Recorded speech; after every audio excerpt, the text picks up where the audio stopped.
Naabo ang tahanan ng 26 na pamilya sa Barangay 37D sa Davao City matapos ang sunog kagabi. Agad namang natulungan ang mga apektadong pamilya habang patuloy pa rin ang isinasagawang validation para sa cash assistance. Si Regine Lanuza ng PTV Davao sa sentro ng balita. Sa video nakuha ng isang netizen, makikita ang makapal na usok sa gitna ng kadiliman.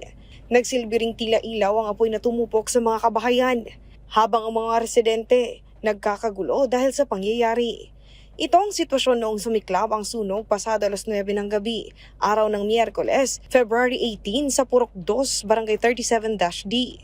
Isa sa mga nasunugan dito si Janice. Wala siyang naisabang mga gamit. Binalikan niya ang natupok na bahay at nagbabaka sakali na may mapakinabangan pa. Maswerte at hindi natupok ang kanyang mga importanteng dokumento. Nawala na ko sa ako ang konsentrasyon na maghakot pa sa ubang gamit kay nakita na ko ang akong kinamanghuran na hulog, hapit mahulog sa hagdan.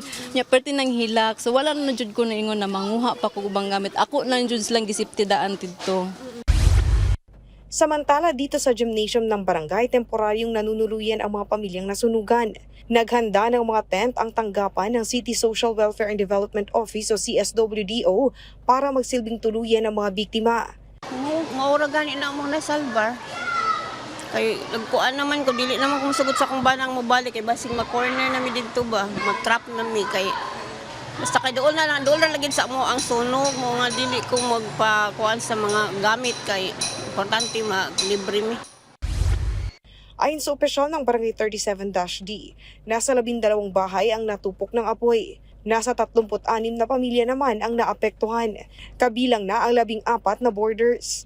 Sa initial na assessment ng CSWDO, nasa higit 6.3 million pesos ang halaga ng pinsalang dulot ng sunog.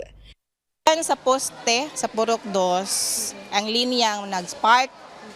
And then, ang katong pinaka-first na balay nga nasunugan is dito magudi ang linya gikan. So, pag-spark, siyempre, ang iyahang linya, magikatayan sa kalayo. So, pag abot sa balay, boom! Ang second floor nila mo itong case, very light materials, nagyod siya, kay daan nagyod siya ba. So, gamay ko sa kalayo, mo itong ulbo yun siya dayon. Nakapagpadala na rin ng inisyal na tulong ang lokal na pamahalaan gaya ng mga pagkain. Patuloy din ang isinasagawang validation ng CSWDO para mabigyan ng financial assistance ang mga naapektuhan ng sunog. Regine Lanuza para sa Pambansang TV sa Bagong Pilipinas.